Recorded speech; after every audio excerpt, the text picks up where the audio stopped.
We're following a developing story out of Montgomery County tonight. Montgomery County Police releasing some body camera video from the deadly shooting of 21-year-old Ryan LeRoux. Police say 4 officers shot him after initially responding to a trespassing call at a McDonald's in Gaithersburg. They say he was refusing to pay and wouldn't leave the drive-thru.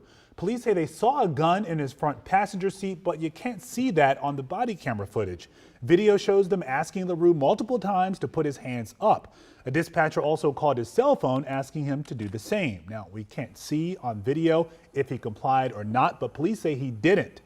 After about 30 minutes, the video shows LeRoux moving in the car and raising his hand with a dark object. We can't see what it is. Then police say 4 officers fired, killing him. LeRoux's family says they're devastated and don't see evidence that justified that shooting. The Montgomery County Police clearly do not have the knowledge base nor the skills to de-escalate this type of mental health crisis situation. Their way of resolving this situation was just to unload a barrage of 24 bullets into him while he's sitting in his car. That's unconscionable and it's just unacceptable. The loss of our son Ryan has been completely devastating and is causing a tremendous amount of stress to our entire family. We can't sleep, we can't eat, nor rest. I mean, we just feel numb and empty inside.